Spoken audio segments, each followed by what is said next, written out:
Today's guest moved to the US from Argentina when he was just 16 years old with $200 in his pocket. Everything in life is a game of probabilities. Is the flip of a coin a higher success rate than starting a business? He worked as a janitor, pressure washed basketball courts, and flipped wings before he saved up enough money to start e-commerce. If I thought in quarters, I could never build the Sistine Chapel. If I thought in quarters, I could never build the Great Wall of China. I can't think in quarters. Now he's made tens of millions of dollars through online businesses and is a successful investor, marketer, and advocate for breaking out of what he calls the matrix. We saw it with Pavel Durov. He went to France, got locked up. Why? Because he has a tool that allows people to communicate without any fucking back doors. That's not allowed. Why? Well, because we're the system and we say so. Don't question. In this episode, we'll explore his journey from broke teenager to savvy entrepreneur, his unfiltered views on politics, relationships, and mindset, as well as the absolute masterclass of social media marketing that's exploded his brand in the past few years. They're all in bed together. It's all a show. It's not real. It's a scam. Left wing, right wing are the same motherfucking bird. Luke Belmar. What's going to happen when you go to Yahoo Finance, the New York Times, Washington Post? You can scroll to the bottom of these articles and it already starts saying this article is generated by AI or by ChatGPT. So half of the stuff we see on the internet isn't real. The other half that we see is a facade presented by people. Yeah. Everybody knows this. And then Mark Zuckerberg comes in and he says, hey, you know, the only issue with generative AI right now and being able to produce content at mass speed is just processing power and speed. So once we kind of crack that barrier, people are going to scroll and in real time, AI will create the piece of content that is relevant to you. So you have your camera on because you've enabled it in your settings. It's scanning your irises, your facial expressions, how you're acting towards that content. And as soon as you swipe, the AI will generate in real time content that is relevant to you. Do you think TikTok's doing that now? Absolutely. But they have to depend on people. What happens when the platform no longer has to depend on creators? Are we in the last wind of influencers? Like why would you need a Luke Belmar when you can have a literal artificial intelligence unit that memorizes every philosophy book, every piece of scripture, every textbook, every mathematics book, every physics book, and compiles it all, and you can just listen to this person or this individual, this entity, or this thing. It's going to be hard to compete. So how do you integrate? How do you assimilate? How do you build something that is hard for AI to replace? And that's what I set out to build, because I'm building something that's going to be relevant in 20 years. Yeah.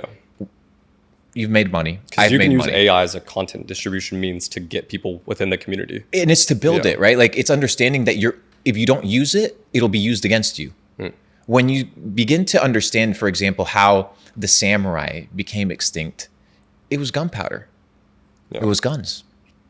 When the British came and colonized, the swords couldn't resist. They couldn't fight, right? It doesn't matter how much loyalty, it didn't matter because they were outmaneuvered by technology. So what happens when AI becomes so advanced? That's why we saw OpenAI literally become a government agency. That entire Microsoft takeover, bro, that wasn't an internal investment. Hey, we're just dumping $10 billion into you. You didn't think that there's any stipulations? Look at the new board. The board, there's some like former feds in there. So you're like, okay, is this just a mass weapon right now that's being kind of built? And you begin to evaluate and like, okay, this thing is actually dangerous or can be utilized for good.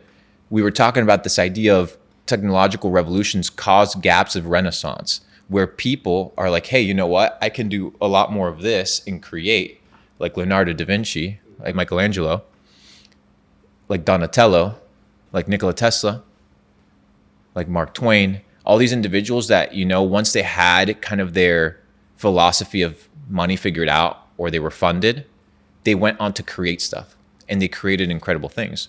So when you look at the Sistine Chapel, that thing wasn't done for profit. It wasn't built like these buildings that we see around us for optimal ROI. No, it was built because it was a piece of art. It represented something. But you need to be able to create space for that to exist. AI is going to create that space because it'll take all the rudimentary tasks that are going to be difficult to do that people are spending a lot of time and effort doing, like accounting, like data points, like tracking, like analytics. These things take a lot of time, resources, and mental power. We're under this premise of technological advancement.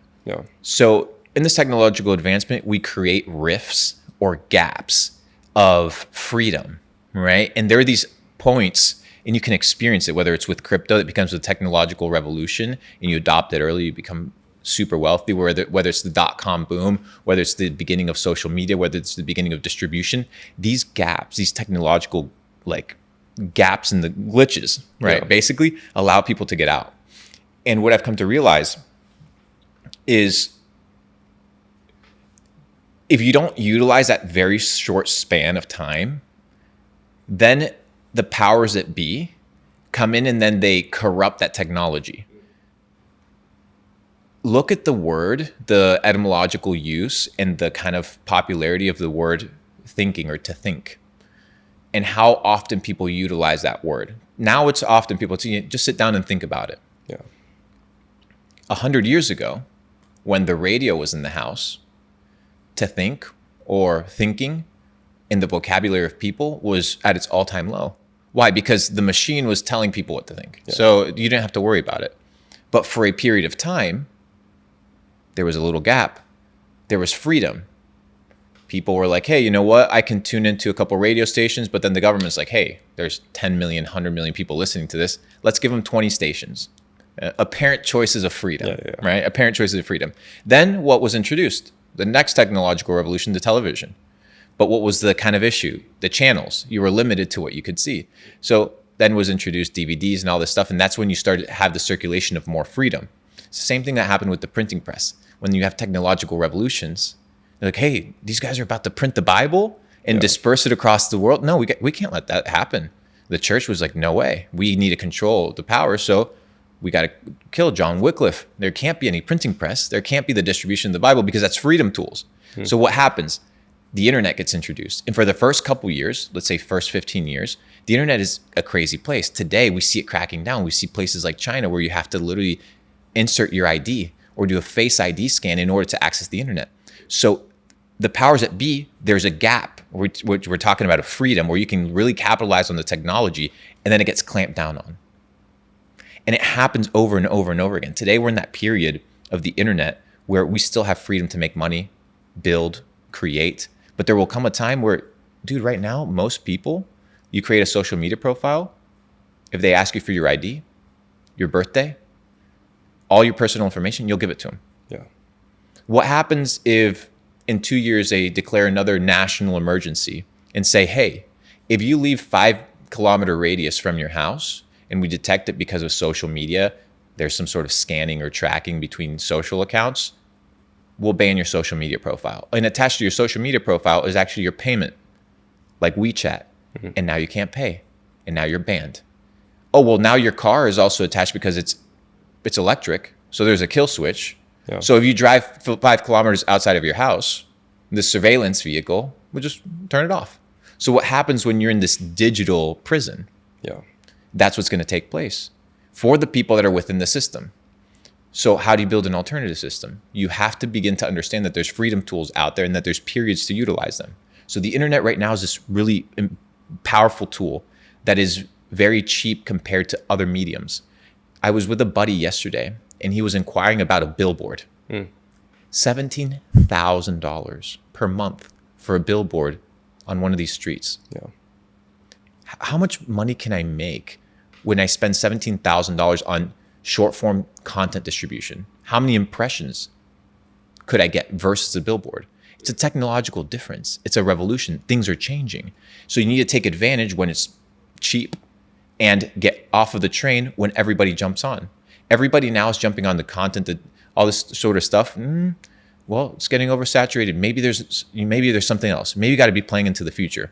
You're big on patterns. I look at the music industry and you see that content or music distribution is bigger than music creation itself. Yes. Do you think content distribution will be a bigger industry than the actual creation of it? And distribution is everything because they're the gatekeepers. They're the ones that decide what is and what isn't. I'm famous by choice. Yeah. If I wanted to disappear today, I could. You think people can disappear? Absolutely. 100%. What was the deciding factor for you to appear? It was easy. The gap or the glitch of short form appeared, which was what? You didn't have to be a bitch or bend to the YouTube algorithm. You didn't have to do the thumbnails. You didn't have to clickbait. You could just force your way to the top. So that's what I did. You can break systems and algorithms by force. You can reverse engineer them. That's one way, the Mr. Beast way. Reverse engineer it, understand the algorithm, or you can break it. And you can break it by sheer force. So when my first year of content, I do 2.9 billion views, get 9 million followers. That's by choice. If I want to not have those followers, I just turn off all my distribution machines and then I'm done. And what I've come to realize is, why am I doing that? Because it's cheap. Attention today is cheap. In the future, attention won't be as valuable online because you won't know what's real and what's fake. How do we know what's going to be real on X? These 140 character fucking units, these tweets, half of them are just shit posts. How do you know that that's not AI generated? No, there's no way. There's no. Okay, sounds good, bro. Elon's fucking putting rockets on Mars. You don't think he can make some bots that create some sort? I can guarantee you right now we can probably talk about the same fucking topics because we probably see the same shit on social media. You don't think that's engineered? It's called news feed for a fucking reason. It's feed. They're feeding you the news. It's another way. It's another version of what we used to have. The channels, right? The refresh. It's the same thing as this.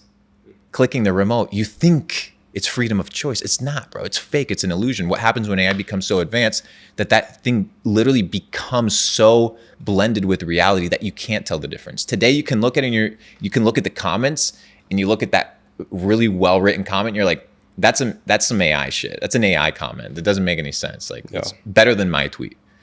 So I look at it, I'm like, okay, that's not real. It's not integrated. It's not assimilated. It doesn't have like cuss words. It doesn't have like typos. It's perfect.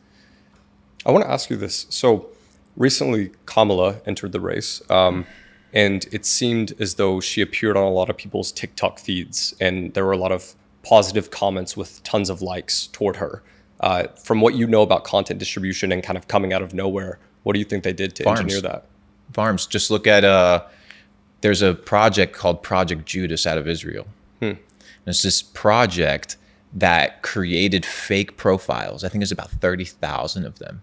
And they were all perfectly interlinked profiles connected with Facebook, Twitter, YouTube, Gmail, all like connected, everything like connected, maybe through a VPS or something. And they controlled mass accounts, but really well done. Like somebody sat down and said, hey, today I'm going to make myself a profile.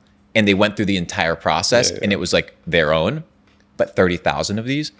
And you can literally watch in the tapes them say, yeah, we literally win elections. We sway elections. You can sway votes.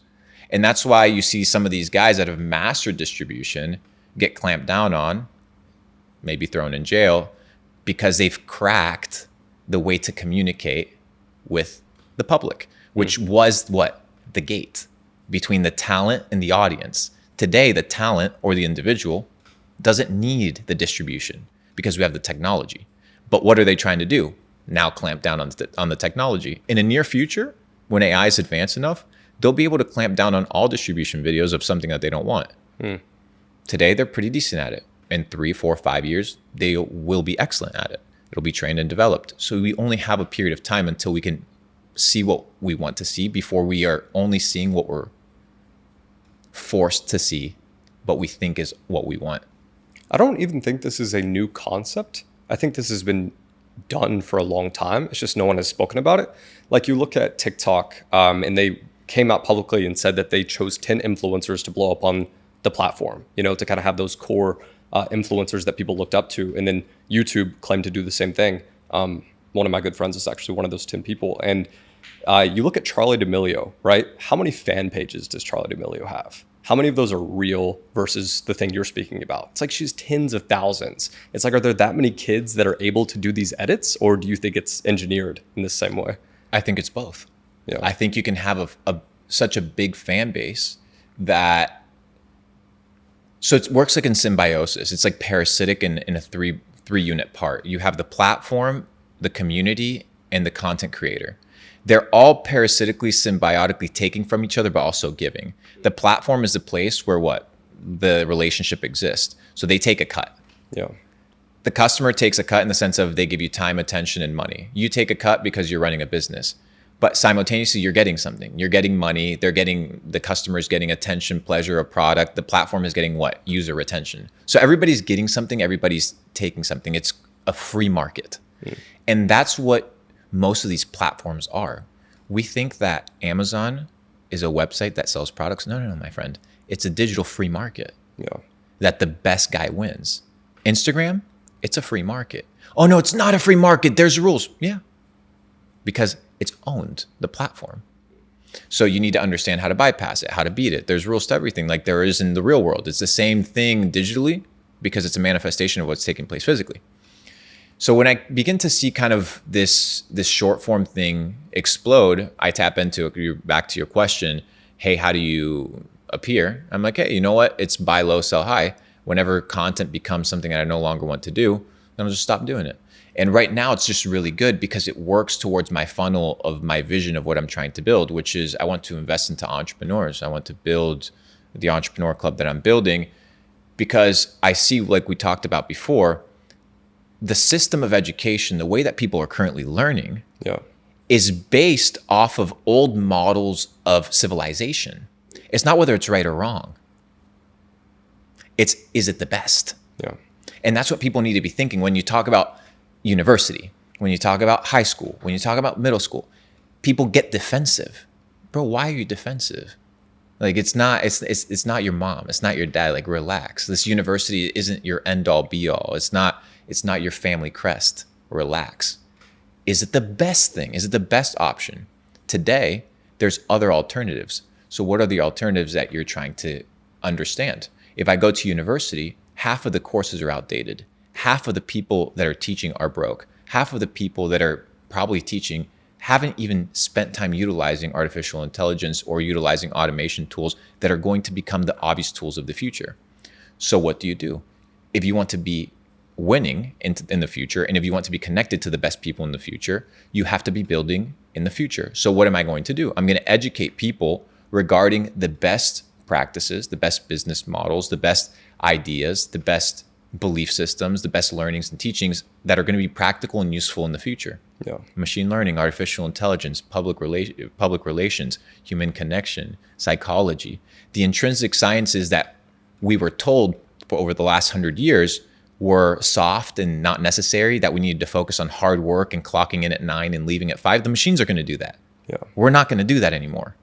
We were under the Prussian school system. Henry Ford needed people to labor so that the car could be produced. Today, go to a Tesla factory, there's only engineers coming up with optimizations to get the car out as soon as possible. So the focus is where? On the machine. Once the machine operates, it can do its thing. People can kind of go and relax. That's why we see a lot of these super geniuses now thinking about universal basic income. Because Sam Altman talked about this idea of UBI and being like, what happens when half of society doesn't have jobs? What happens when the trash truck, and you just position the specific trash can in a proper location and it's automated and it comes and picks up the trash and you don't need a trash man? What happens? Oh, well, that's so far-fetched, but it can happen in 25 years. How old are you right now? 23. Yeah. Okay. So by the time your kid is our age, that'll be the reality.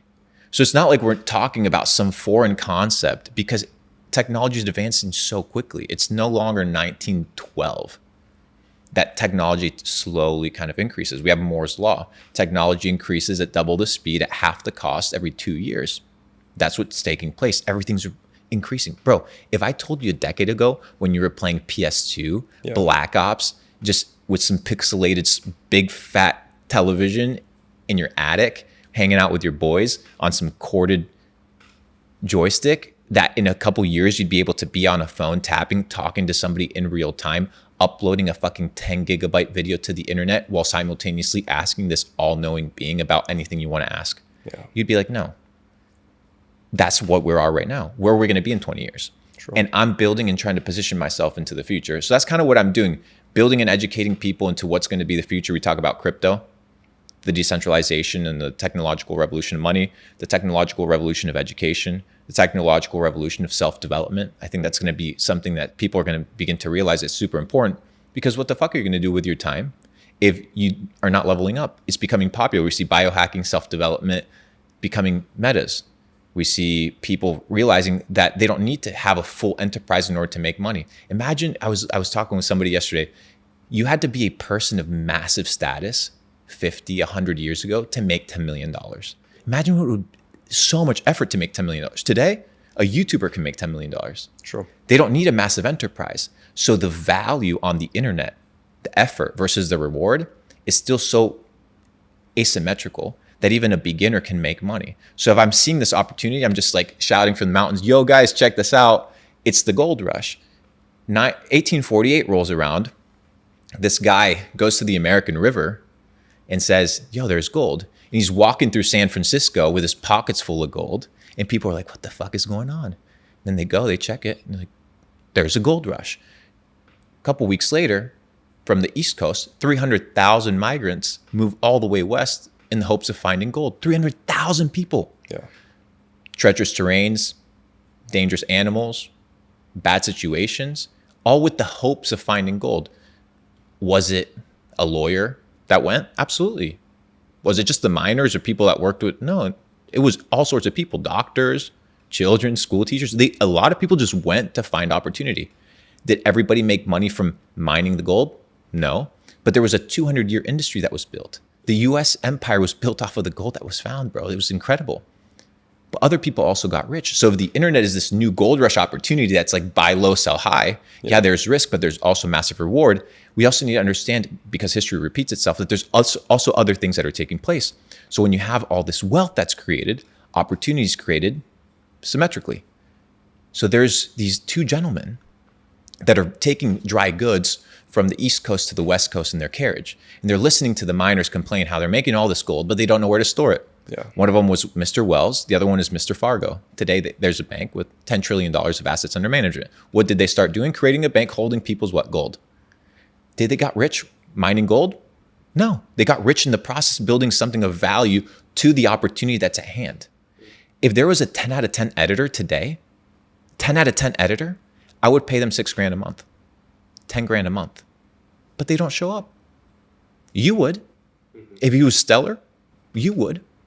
Why wouldn't you? But where are they? So talent today is what people need to develop. Self-development, because the opportunity is so vast because it's borderless. Another guy's sitting in one of these dry markets selling these goods, 1848. And he's listening, key, observing, understanding, pattern recognition. Thinking. And he's listening. And he's listening to the miners complain that their knees hurt, that their pockets are ripping, they can't hold their tools. So he sets out to build, better resistance pants. He creates denim. His name is Levi Strauss. Did he get rich off of mining the gold? No. He got rich off of offering solutions to the ecosystem or the opportunity of the gold rush at hand. Today, it's happening on the internet. If you can provide value, the marketplace will reward you massively. And that's what I'm trying to explain to people. This internet thing, it's a 200-year industry, bro. It's just getting started. It's year 20, bro. Machine learning's been going on since 1950. Retail's just getting the winds of it, bro. This thing's already been running. Yeah. Just look at Skynet in China. Look it up. It's been crazy. So what I'm explaining is we need to be thinking in the future. Shit's moving really quickly. People are talking about politics. Who gives a fuck, bro? Trump won't be around in 15 years. The policies that he establishes, this thing that, but the market will pump. Okay. Yeah, my meme coin bag's going to rip. Is that the only reason you pay attention to politics? Because because it's tied to the markets? Brother, they're all in bed together. It's all a show. Yeah. It's not real. It's a scam. All of it. Left side, right side of the same fucking coin. Left wing, right wing of the same motherfucking bird. It's bullshit. Yeah. There's a story about Mr. Jones, and Mr. Jones is having trouble in his plantation because the slaves are acting up. They're not performing. Mr. Jones is having an issue in his plantation because he's beating his slaves, but he's not getting the ROI that he wanted. So Mr. Jones goes and asks his buddies, his fellow plantation owners, what's the solution to get more out of my slaves? And he says, you need to go and get a hold of Mr. Smith. Mr. Smith will fix your plantation. So Mr. Jones goes and inquires with Mr. Smith, and Mr. Smith says, don't worry, tomorrow at first hour, just call all the slaves and I will personally talk to them. Just tell them that I am in charge and just leave it to me. The next morning rolls around. Mr. Jones calls all the slaves. They stand in front of the house plantation that's a beautiful white house. And it says, "Ladies and gentlemen, I want to introduce to you Mr. Smith. From here on out, Mr. Smith will be in charge of the plantation. Anything he says goes. He is here to make sure that everybody's happy and has a good time." Mr. Smith stands up, walks forward and says, "From here on out, you are free men. You can do as you please. You can go wherever you want. You can eat whatever you want. But understand one thing. As soon as you leave this plantation, things out there will be dangerous. There will be terrorists. There will be plagues. Maybe some other slave master will pick you up and toss you into their slave system. But you are free to go. Or, well, you can be part of this democracy that we're about to create. And we can all work together and own the plantation under this new flag that I created, known as the Jones Plantation flag. And we will salute this flag together every day. And together we will build the plantation." And everybody cheers, "Yes, yes." "And we will see you guys tomorrow at the same time you came in today when you were slaves." Next morning rolls around, 8 a.m., they're happy, rolling around. We're ready to work. By 2 p.m., one of the slaves is laying down under the tree. And Mr. Smith rolls around and says, "Why are you under the tree? Don't you see all your fellow men working? Don't you see all your fellow men vaccinated? Don't you care about everybody else? To the whipping post you go. We will make an example out of you." He talks to a couple of the other slaves and says, "What do you guys think about this behavior? Isn't he lazy? He's not contributing towards the benefit and the good of everybody. Here's the whip. Take care of him." One slave whips the other slave, and everybody cheers. The moral of the story is that we believe we're free up until we break free from the illusion. The next day rolls around, and people witness that that slave was hurt and badly injured. They begin to question Mr. Smith's tactics. So Mr. Smith says, "You know what? Call everybody together once again. We're going to have a vote. I'm going to stand back this time again, and I'm going to let you guys pick once again if you want to work for Mr. Jones or for his cousin, Mr. Richards. You can pick today by vote whether you want Mr. Richards to run the plantation or whether you want Mr. Jones to run the plantation. And every 90 days, we will cast a vote and we will choose whether we want Mr. Richards or Mr. Jones to run the plantation." And we're going to vote for this guy. Everything's going to change. 90 days goes by, nothing changes. Let's vote for the other guy. Nothing changes.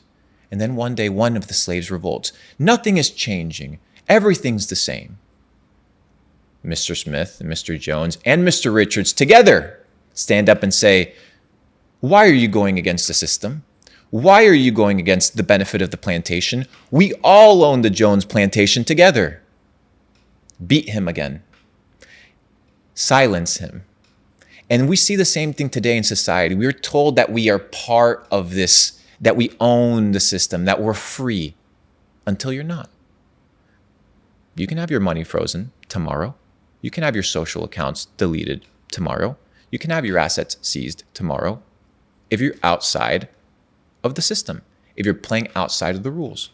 And when it comes to this freedom concept, you need to understand that you have to get rich, you have to get highly connected, you have to get extremely well developed in order to win the game. Yeah. This entire thing's a game. And if you see it as a game, you don't take it seriously. You play it. You play it to win. You don't play to be mediocre, you play to win. So everything you're doing, every attribute, every moment you're operating is to become a better person.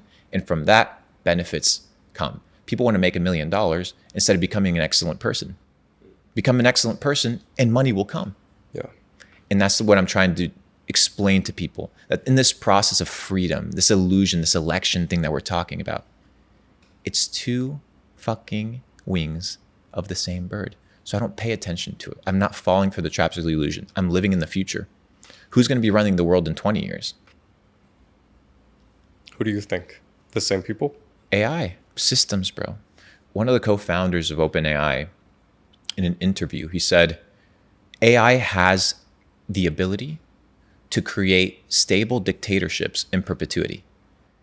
So imagine a Hitler dictatorship with AI in perpetuity, where nothing gets missed. And that's the power of AI: data collection, compartmentalization, and the ability to bring up a result in real time, shuffling through all the noise in the data of billions of people and bringing it to you in your face. That's the power of AI. That's how you're going to control society. So you can either operate under the premise of what every NPC does, which is be bound to the rules of the Jones plantation, or you can just say, I'm going to be a free man and I'm going to figure it out. And then you realize you leave the plantation and you're free. And it's actually great. Yeah. And you don't allow fear of other people's decisions, of other people's understanding of the system to dictate how you operate. So when you operate in a different dimension and you think things differently and you operate and you understand pattern recognition, you don't play in the present, you play in the future. And money won't be super relevant in the future. Influence, how we have it today, content-wise, I don't think will be as relevant in the future. Communities will be relevant, in-person connections, skills in the real world, these things will matter. And that's kind of what I'm building and talking about. You talk a lot about pattern recognition. And you've referenced in the past that you looked to China. You had some early access to TikTok Shop, what they were building there. What other trends do you notice, or narratives, you could say, in China that are going to be in our near future? So everything in China rolls out 2 to 3 years, maybe 4 years before it rolls out in the West, for most part. A lot of these social apps. The next big thing that I believe is going to be westernized, or a concept that's coming from China, is this idea of a super app.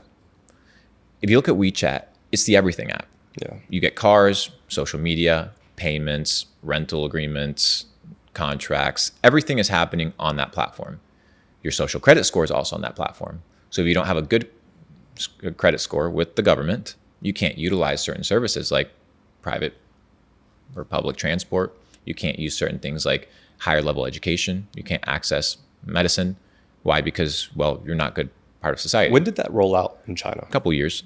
Yeah, it's incremental rollouts, and now they've already rolled out CBDCs, right? Central bank digital currency. So how do you roll out a central bank digital currency? Well, you have to force it. Who do you force it upon first? Your pawns.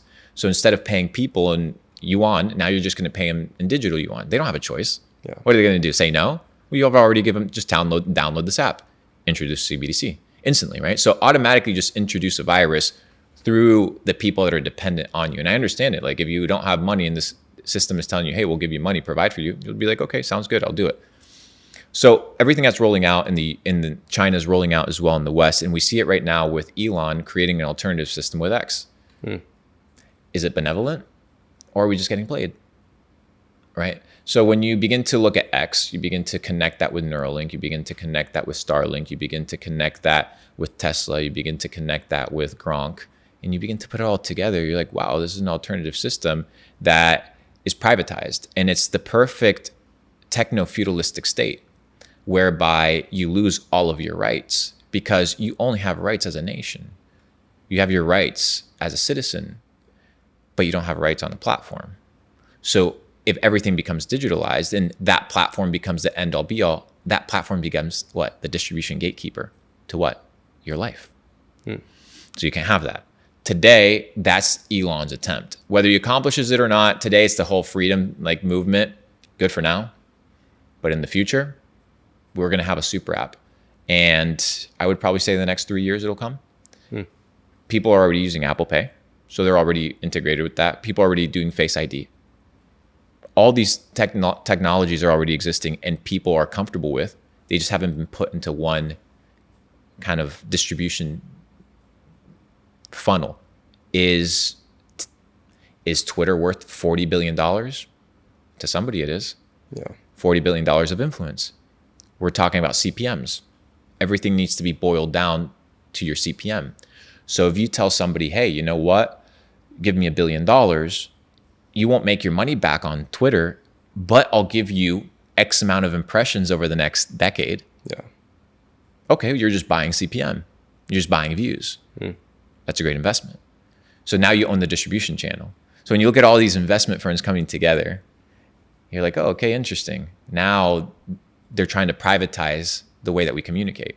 It's as if they interfered with our speech right here, and they kind of like limited it, or they kind of cut the wire between a telegram message between you and I. They want to chop it up. We saw it with Pavel Durov, right? He went to France, got locked up. Why? Because he has a tool that allows people to communicate without any fucking back doors. That's not allowed. Why? Well, because we're the system and we say so. Don't question. Do you think Telegram will be compromised? I think John McAfee, don't ask Luke Belmar, right? John McAfee, expert in technology, expert in cybersecurity, says that anything that's on the iOS App Store is compromised. You can't assume that your iPhone isn't tracking your key logs. You can't assume that Siri isn't learning from your app, that this new iPhone 16 that's going to be integrated with ChatGPT isn't literally sucking your information dry. So it's not even at the application level. We're talking about the hardware level. It's compromised at the hardware level. You know, Apple is literally a government agency. You could call it. It's bigger than the fucking Pentagon. This thing is the Pentagon. Yeah. It's the CIA. It's another CIA. It's another FBI, basically. So I bought an AirTag today, and I was like, dude, this shit's $20. Yeah. This is a tracking device, dude. Like if I have this on me, Apple knows wherever I am all the time. Even if I turn off the tracking on my phone, I'm still weirded out about it because I set up the map locations and it gives me recommended locations where I am currently. I'm like, oh, that's weird. So everything's kind of really fucked up now, man. What are your thoughts? How are you seeing the current future? What are you kind of thinking? Because you know what's interesting about the former content that you used to do, you kind of dived into people's brains and you kind of like spent time listening to a lot of stories. So you probably have seen a lot of psychopathic tendencies and people kind of observing certain patterns and behaviors that you might see in leaders and stuff like that. Talking with people of similar status or monetary success to you, a big question I've been trying to answer through these interviews is, are humans good or evil? And then do they think that they're doing good or do they think they're doing evil, right? And I've kind of come to the conclusion that everyone thinks that they're doing the right thing. And I think, I don't know, CIA, FBI, other people in control think that they're doing it for the overall good. I don't think that believe the things they're doing are evil. I think they think it's for the greater good. So for the greater good. Yeah. Of the Jones Plantation. Exactly. So it's not whether it's good or bad, it's the greater good. So morality today is defined by the system, but the system is polarizing. Let's say we have 100 people in kind of like a loading metric. On the left side, you're going to have, let's say 20% ultra radical to the left. On the far right, you're going to have 20% ultra radical to the far right. And then you're going to have the 60% apathetic. They will just go towards wherever the pendulum swings. Yeah. Do they care? Do they know any better? Do they know? No, they don't think. They just do. They just react. They watch the television. They do what the television says. They go to work. They're productive little slaves. What matters is which pendulum swing is in control. Didn't you fucking see over the last couple of years the pendulum swing from left wing to right wing? Wasn't it obvious? Wasn't it so clear how everything shifted culturally? So very clear. It started in 2021. The 60% that are apathetic just kind of swung with the pendulum. Yeah. So it's not whether people are good or bad. It's what is the current good that society has accepted. And if you go against that, you end up stoned, jailed, and sometimes even crucified because you go against the system. And when you go against the system doesn't like it. The system wants to kill the virus. The antivirus wants to destroy the glitch. You don't want glitches in the system, right? You don't want the glitch that has its own disruptive patterns, that breaks the code, the system, that breaks the rules of how things are supposed to work. So it's not whether people are good or bad.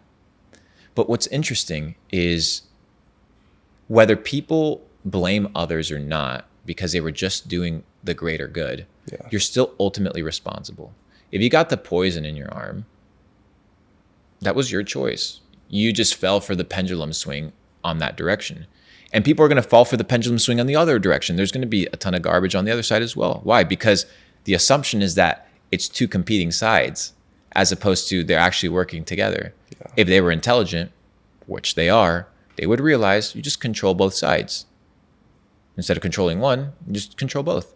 And how do I know this works? And how do I know that these people are controlling both sides?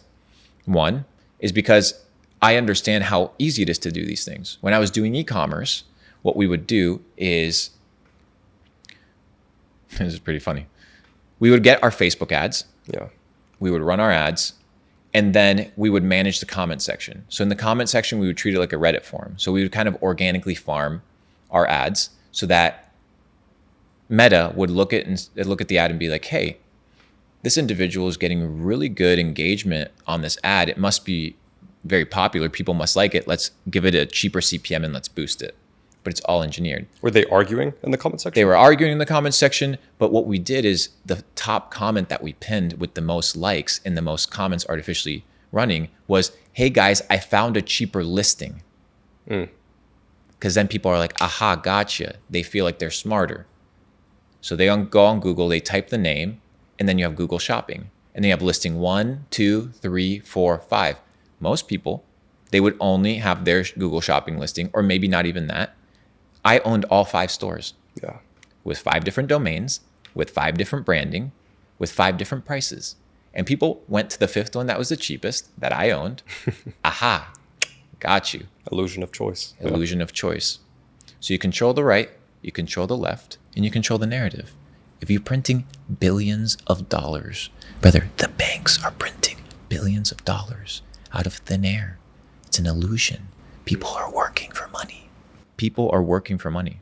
You need to be working to develop a business, to develop cash flow, to develop yourself, to solve problems. Don't work for money. Money will come. Money will come. Once you have money solved, you focus on leveling up. But people don't make money because they're not the type of person that attracts money. The reason the guy at Chick-fil-A or McDonald's makes $8 or $10 an hour is because they're replaceable. The person that's not replaceable, that is developed, is going to make a lot more money.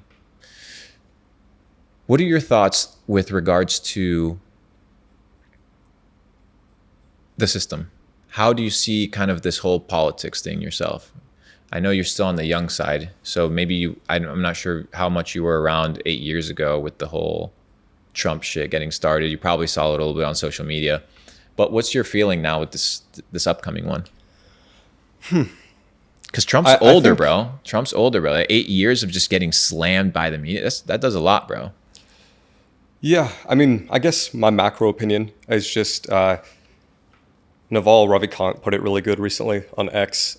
He said the tax of politics is genius because it distracts productive people from thinking that they have to pay attention to politics. You know, I'm kind of in the same camp as you that I don't want to say apathetic, but outside of it. But as far as results go, I think Kamala has a strange advantage now after watching the debate. I didn't watch it, yeah. I watched it, and the biggest thing I noticed was there was so much novelty to hearing her speak, because it's like we haven't heard anything from her for the past few years. But it's like everyone knows Trump's narrative. He's been running the same scripts over and over again. And I don't know, the debate moderators were fairly biased, according to some people. Yeah, the system. Yeah. But then once again, it's like it's understanding whoever wins, how much actually changes. What if whoever gets put in office, they just don't brief them? Yeah. Is Trump going to manage 80 departments? No, it's impossible. So the cabal isn't the presidency. The cabal is the people that are irreplaceable at the Federal Reserve level, at the agency level. Who is, name beside Gary Gensler, another 4 people in the SEC. Fair. Yeah. You can't. When you say this cabal, I mean, you've had a lot of experience with highly successful individuals. Have you not noticed that they all have such high egos and are so certain about purporting their own narrative? Like, how would it be possible that a group of individuals is so symbiotic? when the purpose is the Jones plantation and not individuals. There are groups that operate at a unit level for the good of the unit. That's how countries are formed. That's how religions are formed. That's how cults are formed. That's how companies are formed. When everybody unites towards a common vision. Every narrative that you see today is the cumulative of a lot of people adopting that belief system. So it's the same way with everything else. And that would be kind of my perspective. You have to understand that, that would be my answer. Quite simple. Do you think they share their alpha with each other? There are groups like banks that benefit in everybody colluding. There's benefits in every intelligence agency sharing intel. There's benefits in every company having a BlackRock board member on it. Yeah. So I do think at a certain level, whether it's nation states or countries manipulating other countries through investments, through let me give you an example, because I've been thinking about this. Go to China right now. Have you heard about the concept of nation building? No. So this concept of nation building it's what's taking place right now in the Ukraine. It's what took place in Panama. It's what took place in Argentina. It's what took place in the Middle East, which is a disaster happens or a terrorist attack happens or something like Ukraine happens. And then private industry comes in and loans money to the government and then privatizes the nation. Right? So they'll say, hey, we'll give you a loan, but if you don't pay back the loan, we own your water supply, we own your parking meters, we own your electrical grids, whatever. They sign the terms, done. It's a book called The Confessions of an Economic Hitman, if I'm not mistaken. And it's this guy that basically explains how we would go to different countries and offer deals, and as a bank, offer deals and funding to governments. And if they wouldn't take it, well, they would just get rid of them. And they would put somebody who would actually take the deal. And so once again, these Kabbalistic systems, they're designed to do one thing, which is what? Leech. And what they do is they leech from productivity. It's very much like insider stock trading. Yeah. Where everybody kind of determines when they're going to dump and when they're going to buy collectively. That's why you see NVIDIA dump 10% in a day. That's managed, that's controlled. That's a lot of people dumping collectively together at the same time on retail. So yes, there's coordinated efforts. There is premium examples of situations in which mafia and gangsters infiltrate governments, take up government agency positions to then just legally execute their competition so that they can actually take over the streets. So what they do is they weaponize the police. So people are getting extremely intelligent right now. And I think that it's a mix. If you look at gangs, if you look at governments, they're very intertwined. If you look at a lot of governments in Asia, a lot of the representatives there actually have ties to the gangs. So they're fighting the crime, but they're criminals. They're supposed to be against other countries like China or Russia, but then they're actually doing business with each other still. They're supposed to say, hey, you know what? This politician is my enemy, but then you see them dining together. Yeah. So they tell you one thing, they do the other. I think there are egos, but I also think that people are intelligent enough to understand that there's more than enough for a lot of people. And yes, I believe there's factions and I believe there's political swings and power struggles, but I also think that there's a lot of agreements, because if not, things wouldn't be so stable and working. Yeah. I want to take it back to your backstory a little bit. You moved from Argentina to the US when you were 16 with $200 in your pocket. What'd you do with those $200?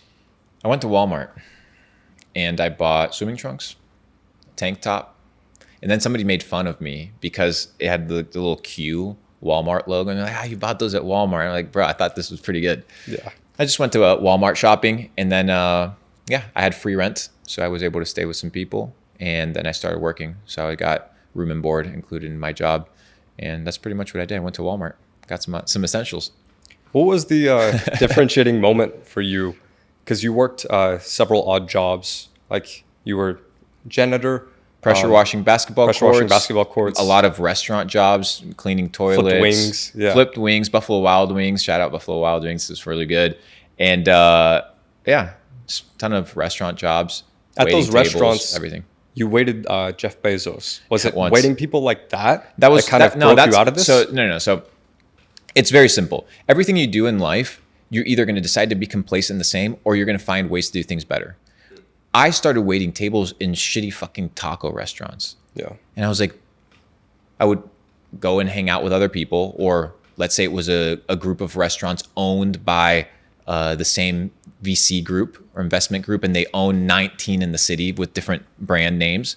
But you would often maybe go to, let's say, a different restaurant owned by the same group, and you would see that the servers there are making more money, and that the bills are higher. So you're like, hey, maybe I go work at this restaurant. And you're like, hey, maybe I optimize, and I start figuring out, if I'm getting 20% tip on a $100 check, maybe I should go get $1,000 checks.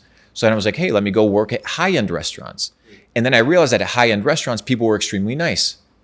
And I was like, well, let me build relationships. And then there was a lot of entrepreneurs that came, and it would be, hey, I'm trying to do entrepreneurship. Do you have some advice? And then I would start upselling them different foods and different drinks. And I was like, this is how you increase the bill. So it was very much optimizing the path of least resistance that I already had, which was I could work on tips, which I always wanted to work on my production. I never wanted to work on the hour because there was no incentive to do well, at least on tips. Go to Europe right now. You know why the service is so shit? Because people don't give a fuck because they're not getting tipped. So they don't care. You go to Mexico, you go to the US, some of the best customer service in the world. Why? Because culturally it's ingrained that you've got to earn it. But then you go to a place like Asia or the Middle East, no tip, but it's incorporated into the culture that serving is like a benevolent or a high regarded thing. So you don't need to give people money in order to do that. But in Europe, fuck you, bro. In South America, if you don't pay me, fuck you, bro. That's how they work. But in the United States, in Mexico, you got to earn your tips. So I was like, I'm going to earn my tips. And then 2016 rolls around. I'm working at a high-end restaurant, making $300, $400 a day. And a fellow server says, hey, I have a $15,000 stock portfolio, or $14,000 stock portfolio, something like that. And he talks to me about day trading and biotech stocks and pink slip stocks and cheap stocks and penny stocks. And he starts telling me about all these things, and I start reading, and a couple weeks go by and he tells me about Bitcoin, $588. And I get interested, and I was like, hey, it's going to go up, and I buy it. And that's my introduction to the digital space. And then from there, e-commerce, social media, and it kind of just explosion in an entire new dimension. Why were you not comfortable? Because a lot of people don't shift jobs. It seems like you always wanted more. I'm shifting all the time because it's identifying potential. If I know, let's say today I lose everything, I don't have the ability to recuperate my business, things like that, I already know how to make money. Yeah. So it's all about the development of skill. Once you develop your skill and you become better, you're going to want to charge more. You're going to want to develop better opportunities. Let's say 5 years from now, when your channel has a lot more subs, millions more, hundreds of millions more views, you're going to be able to charge for your services a lot more than you charge today, because you have more experience, more seasonality. You're going to be better at refining your product. Your offer is going to be better. So in that process, I would say that a lot of people don't realize that as they grow and as they scale, they should charge more. They should get paid in proportion to the difficulty of the problems that they solve. So when you solve big problems, you should get paid a lot. So I want to solve problems of the future. Once again, right? I want to be focused on getting really good so that I can solve problems of the future. What are the problems of the future that AI won't be able to solve? I want to solve those. They're going to have a premium to it. What are they? I don't know all of them. I'm trying to discover it. But you can see guys like Gary Brecka making millions of dollars a month on gene testing, blood work, things that are readily available, but he packages it. He presents it in a personable way. He simplifies the concept so that the average person can understand. They don't have to fucking go and listen to the doctor in a fluorescent light bulb lit room with no windows. They can watch it from the beach, listen to Gary Brecka on their phone. They listen to him, they understand what he's saying, and he makes money in the process. So the entire symbiosis of how we've operated is changing. And I think the testament is very obvious. It used to be taboo when we were talking about making money online like 8 years ago. It was kind of like weird. Today, there isn't just 1,000 examples. There's millions of examples, dude. Millions. How many no-face YouTube channels are making thousands a month? How many no-face Instagram channels? You don't even have to be online. You just have to fucking put shit out there. Yeah. And you're going to get money. You're literally casting the net into an ocean full of fish. And it's just like every time you make money and make money and make money. But it comes with the development of skill. And people need to understand that when your skill level goes up, your value goes up. And you want to get paid in proportion to the value that you provide. A lot of people either don't understand that they have to provide massive value, or they think that they're going to deserve a lot of money for solving nothing. So focus on solving high-level problems or problems that are going to be worth a lot in the future. How do you practically identify how much value you're providing to the marketplace? Because I think a lot of people don't know what to charge. When you go into businesses and advise them, like how do you devise what kind of equity you take? You know? So it's intrinsic. It depends on the value that you provide. If I go right now to, what would be a great example? If I go right now to Gymshark and I say, hey guys, I'll build you a distribution campaign, I could probably guarantee them $10 million in sales from distribution and maybe 2 billion views. What is that worth, right? Well, there's a specific CPM cost as to how much the views are worth. So I can mathematically calculate it based off of the CPM that we agree upon. You're going to generate sales. So what is my commissional revenue, or what's my percentage of that sales? Because I can use affiliate tracking so that it's a symbiotic relationship.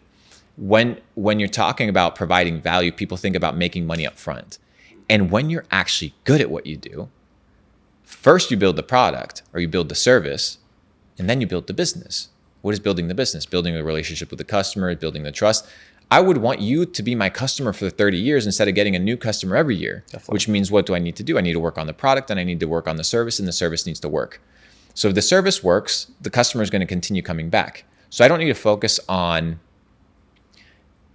an offer that's crazy high. I don't need to focus on over pitching or closing the deal. I need to focus on offering a really high quality service that is fair.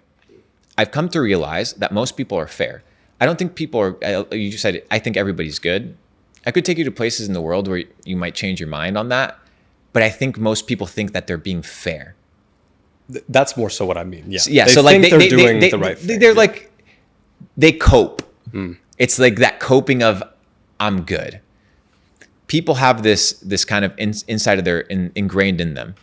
So yeah, man, I've just witnessed that when you provide so much value up front and people trust you, then it's just so much easier to make money long term.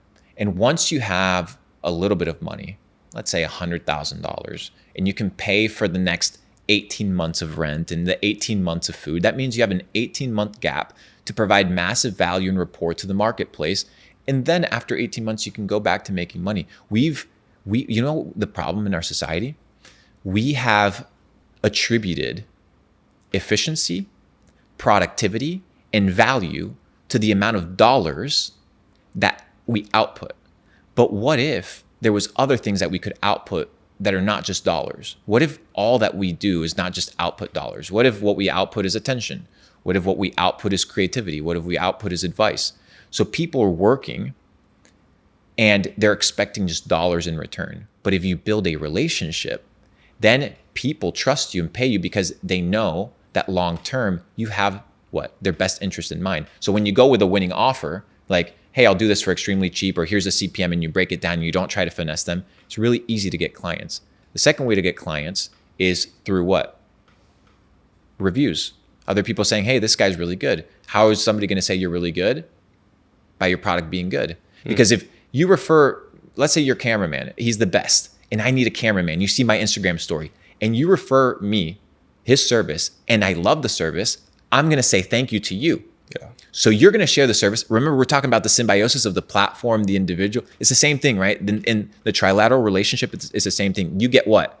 You get good rapport with Luke, but you gave him what? A connection. It didn't cost you anything. Yeah. But now it's kind of like a favor. But he fulfilled the favor. So this is kind of how the symbiotic relationship works. And I think that once you're building product, and this can happen at a digital level like Amazon, where everybody, hey, go on Amazon, go buy it on Amazon. You're referring their business, man. Yeah. That's a word of mouth referral, or whether it's an agency service or whatever it may be, word of mouth referral is incomparable to anything else. That's how PayPal took off. Referring people to sign up to PayPal, just give them $10. Everybody's like, yo, sign up to PayPal. Mom, sign up. Dad, sign up. Took off. Guys, we made $50. Yeah. Hey, we hit our numbers. So in that relationship, that symbiotic relationship, I think business gets reframed from profit driven to longevity driven. I don't want to focus on hitting next quarter's numbers. That's not the objective, because then you're thinking in quarters. If I thought in quarters, I could never build the Sistine Chapel. If I thought in quarters, I could never build the Great Wall of China. If I thought in quarters, I could never build New York City or Manhattan. I can't think in quarters. A lot of these things that are taking place are thought in quarters. And that's good for certain things. But if you want to not take a company public and build long-term, I want long-term customers. I want long-term vendors. It makes life so much easier. Are you big on under-promising and over-delivering? Absolutely. I hate telling, when I launched Capital Club, the digital platform last year, and we did almost 8 figures in the first launch with no paid traffic, I didn't tell people what they were getting. Yeah. It was a black page with a checkout. And it did almost $10 million. And people paid without knowing. And what did they get? Well, they entered this digital experience where you have this full built out entrepreneur academy. So people are learning Amazon FBA, Google Ads, e-commerce, drop shipping, stock market trading, investing from the best in the world. They're like, oh, wow, this is surprising. Then they go to the marketplace, next tab, and they're like, what is this? And they're like, oh, wait, I get 50% off my Shopify discount. All these services that I need for my business, I get a discount on. Oh, okay, wow. So now I'm actually making money on what I paid Luke? Wow, my expectations have been over exceeded. Why? Because there was no expectations in the first place, because nothing was promised. Then they head over to the network. Oh, Luke is hosting an event in Singapore for all the Capital Club members? Dude, I'm flying to Singapore. Buy low, sell high. Everything in life is buy low, sell high. Give people what they want, charge them a little bit for it, and give them so much more than they could ask for. And they'll continue to come back. Yeah. I'm guessing you've had such little churn with Capital Club. No churn rate. No churn rate, no chargebacks. I have a $15,000 high-end kind of club for elite entrepreneurs, 7 to 9 figures. Everybody signs up every single year again. I have a 90% retention rate.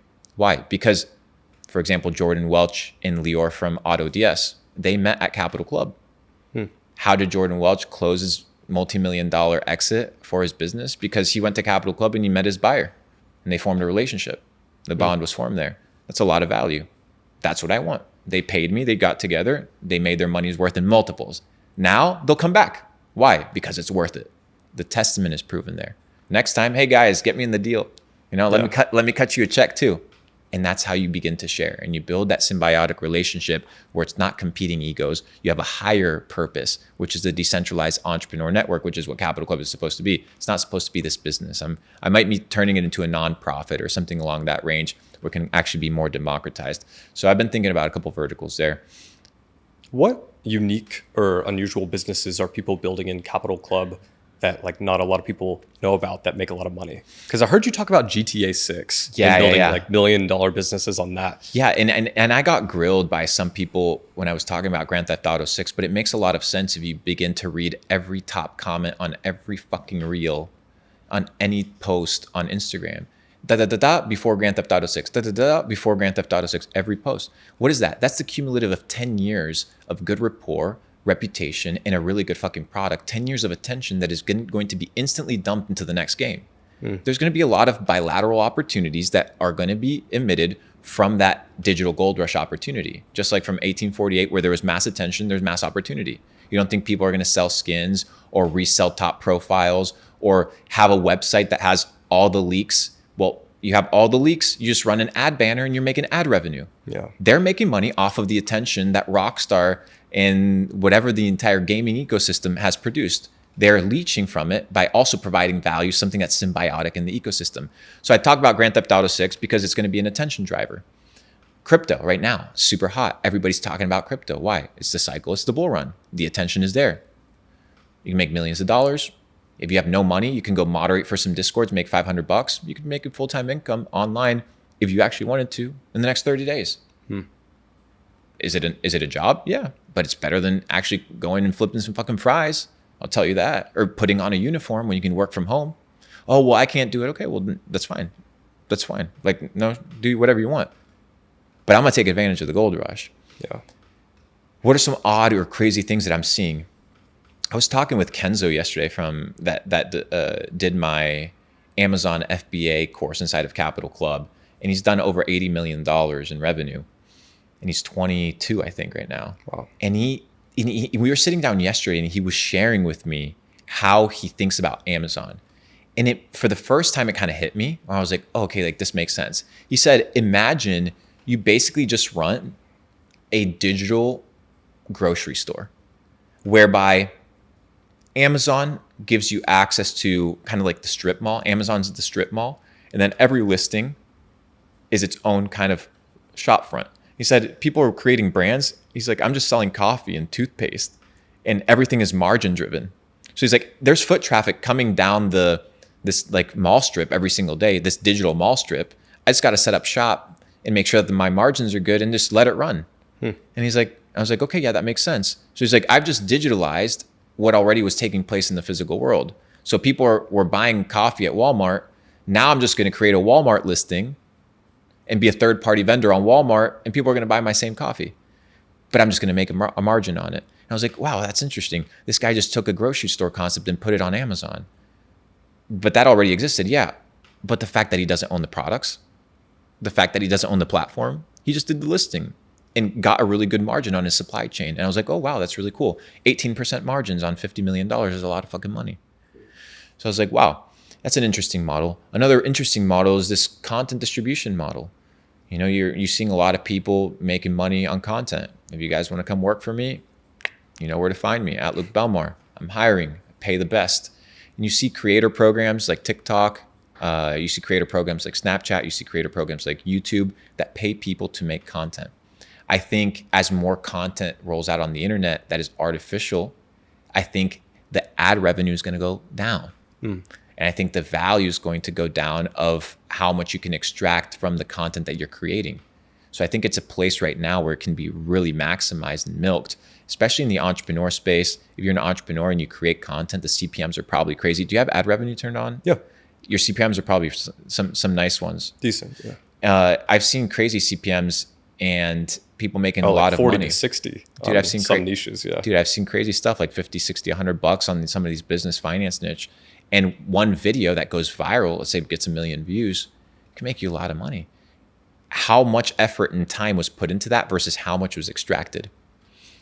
And that's the asymmetrical bet. I find it really interesting. What are your thoughts on some business opportunities, or what are you seeing as some business models that might be dope? I think to go off one you just said, I think not only just relying on the ad revenue, but attaching it to some type of software company is really interesting. Some monthly recurring revenue, because YouTube, the key difference between YouTube and TikTok and Instagram for me is I think the shelf life of a TikTok video is 3 months before they kind of push it out of the algorithm.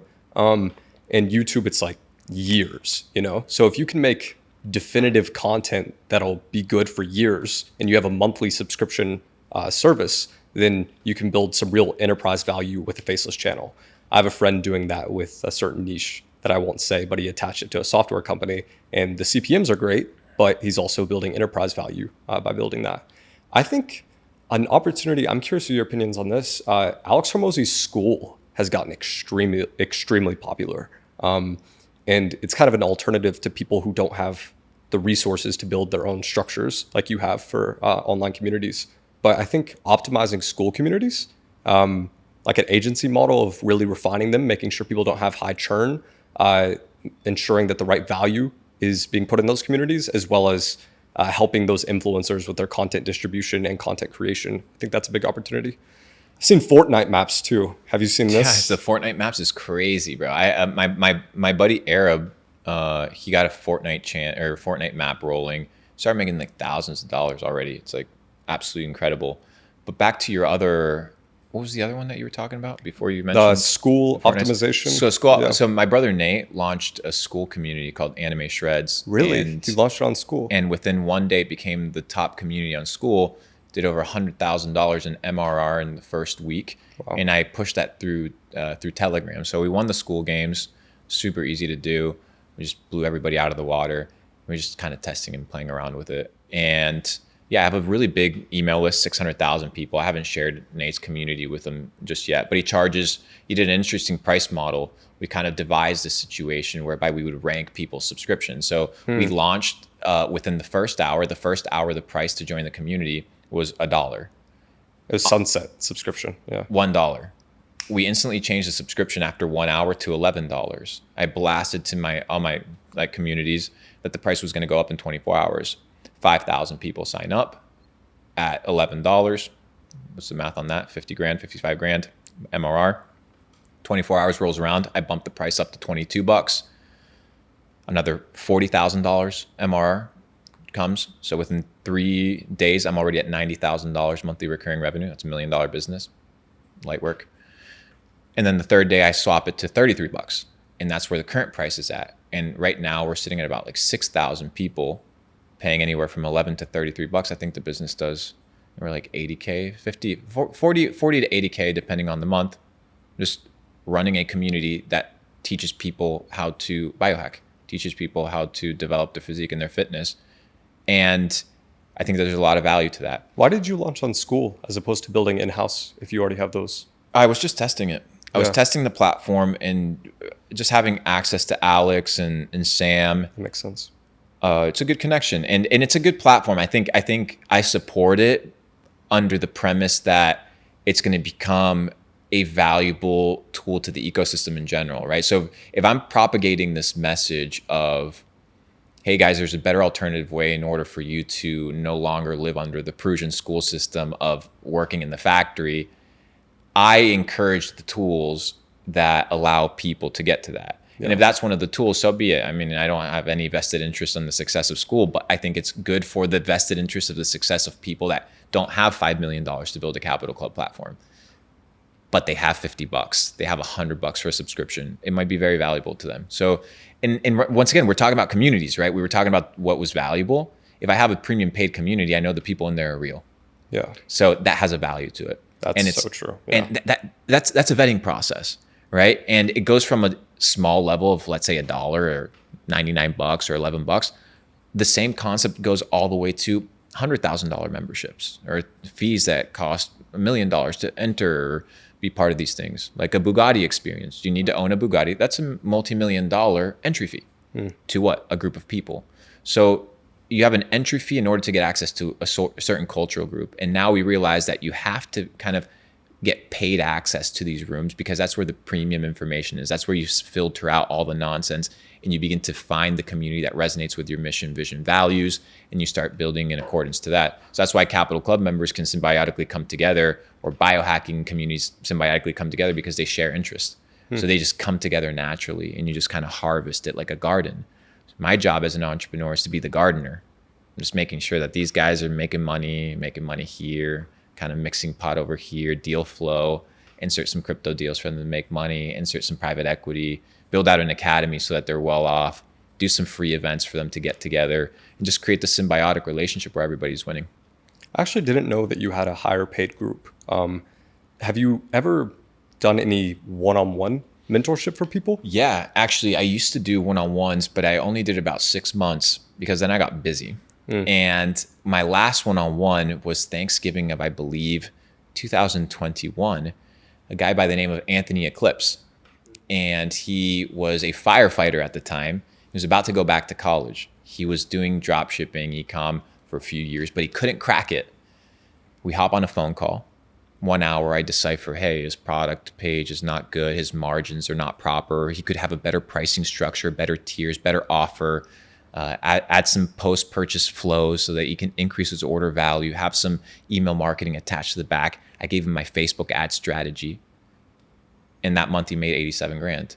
Wow.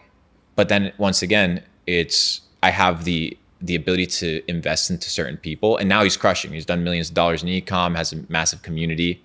and he's one of my experts inside of Capital Club. So my mentorship now is more so at a macro level, whereby you see people like Alexander Chen, who's another one of my e-com experts. When I first met him at a networking event for Capital Club in Amsterdam, he was like, hey, you know what? I'm doing a couple $1,000s a day. I'm like, hey, come out to my Albania mastermind. Albania, right? Crazy place. Yeah. So he comes out and he tells me, hey, you know what? I'm doing 10K a day now. Thanks so much for all the inspiration. This is very good for me. And once he goes to Albania, he starts meeting guys that are doing 100K days. And he comes to me, he's like, bro, like I'm going to do 100K days. Within a couple months, Alex hits me up and he's like, dude, I had a $300,000 day during the World Cup selling like neon soccer balls. And I'm like, sick, bro, like crazy. And now I'm like, okay, build out an entire brand course on how to build a profitable white label brand and scale it to millions of dollars. And let's put it out for Capital Club. So now he's an expert. He went from a person that joined the community, joined the network, all the way to leveling up himself. Yep. Right. And in that process, Capital Club was with him, giving him access to people, giving him access to information, helping him along the journey the best way we can as a club. And then he provides value in return. And it's a symbiotic relationship. So the high-end mastermind is where I find the best partners, the best investment opportunities. And that's where I make most of my money. I was at a Capital Club event in London, and I was sitting with one of my buddies right there, and he's like, hey, how much money did you make on the event? I said, none. He's like, what? You could have made so much money. He's like, yeah, but you see that guy right there at that table sitting right there? He's made me $10 million in deals this year. I don't need to make money on the event. Yeah. So you need to understand where the best opportunity is. What is buy low? What is sell high? What is the ROI on an event versus the ROI on a 10-year relationship? And you nurture those things long term. So we have that high-end elite kind of group, and I curate it. I have a 2-year wait list on it, but we have about 80 to 100 people. That is a tight group every single year that gets together in different places of the world. I'm actually, from here today, I leave at 8 p.m. You're going to Paris? I'm going to Paris. I'm doing an event in Paris. And then from Paris, I'm headed to Singapore. I'm doing an event in Singapore. And then I'm headed to Bali, and I have my big kind of like mastermind retreat there. And then I'm back over here. So I'm kind of like glitching through the matrix, just trying to like connect with all these people because I find it really valuable. So just really cementing the digital relationships into a physical experience is found to be highly fruitful. So focus on that. Why do you gamble? Everything in life is a gamble. Everything in life is buy low, sell high. What's the percentage of success in business? 0. Very low. Oh, what's the success on a blackjack trade? Or what's the success on a roulette? What's the success on the flip of a coin? Is the flip of a coin a higher success rate than starting a business? Do you have to gamble on yourself in order to get that promotion? Everything in life is a gamble because everything in life is a game of probabilities. Gambling is a game of probabilities for the person that understands the game. For the person that doesn't understand the game, they think it's a game of luck. So therefore, they operate differently out of life because they think that gambling is something that can't be calculated. But you can actually calculate it. What if you're the house and you know the rules and you know the odds? You're going to always bet on yourself. You're always going to bet on the winning team. You're always going to bet on the winning fighter. Or at least you're going to bet on the things that have a higher odd of success. I like to gamble and I like to wager in the stock markets and in the crypto markets for one simple reason. The world is fucked. Let me explain. 1913 rolls around. In pre-1913 Federal Reserve Act, everybody's wage was actually worth something pretty decent. You would work at Henry Ford's factory like we were talking about, and within 4 years you could own a home. You didn't have to speculate. Gambling, speculating, same thing. You buy this watch, which retails 150 grand or some shit, and you gamble in the aftermarket that you buy it for $250,000 and that somebody in the future will buy it for the same price or for higher and not the retail price because you'll lose 100 grand. But it's a gamble. But what am I getting from it? Well, I'll get social status and I'll get blah, blah, blah. It's all the calculations that you're making on what the risk reward ratio. Yeah. So when you make a risk reward ratio where the risk is low and the reward is high, is it a worthy gamble? Is it a gamble or is it just a good calculated play? It's like a penalty kick. Are you gambling that the goalie is going to go left, right, or center? Well, you're going to have to shoot in one of the three directions. You have a 33% chance of success or a failure. You have a 66% chance of success, depending on if you're the goalie or if you're the person that's kicking the ball. So everything in life is a gamble. So when you look at markets, you look at investment opportunities, it's about making calculated decisions and then with conviction, position your plays, position your opportunities, and going after it. A lot of people make decisions out of emotions. I want to make decisions out of the data that is provided to me. So when I said, hey, you know what? I'm going to gamble my way into content creation. I gambled my way into content creation with very solid understanding of CPMs.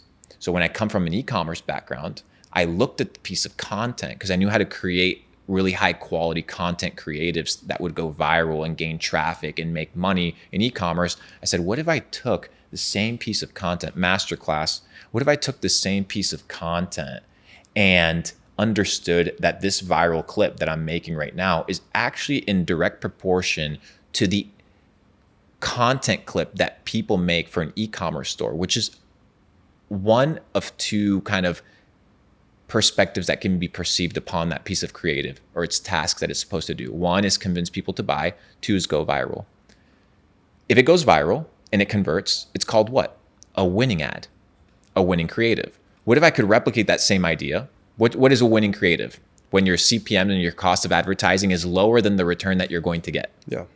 So your margin is good, it's a winning creative. What if with content creation, it's the same thing?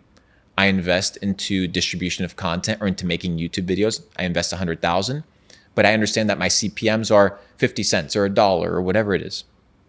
But I know that my throughput and my output will be $2 million in subscriptions and $50,000 in ad revenue and $100,000 in VC checks that I can cut. Okay, well, now I can do what? My analysis to see if I can deploy money into something that actually has a return to it or if it's what?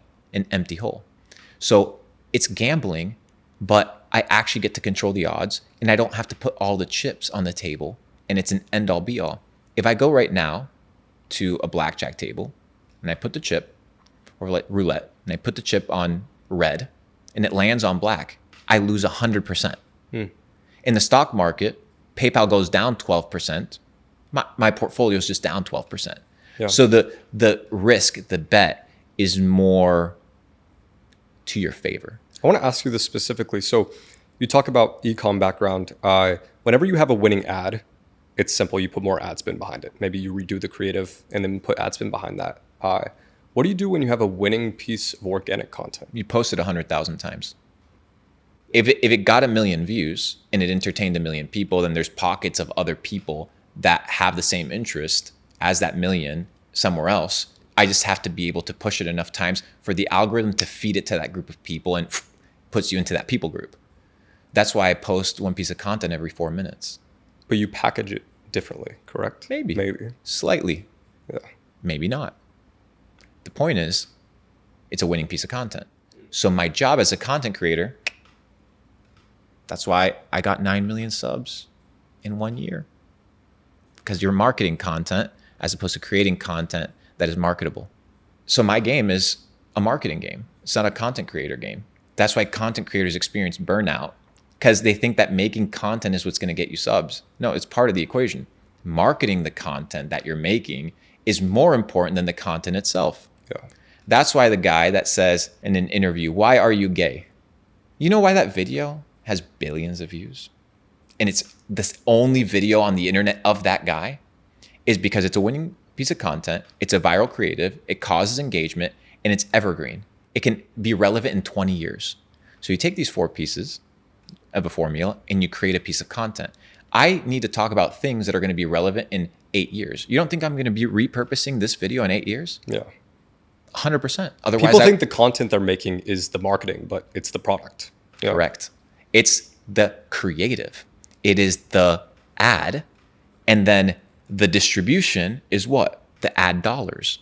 Except you were counting on Meta and Instagram and Snapchat and Google ads to do the distribution for you. But what happened?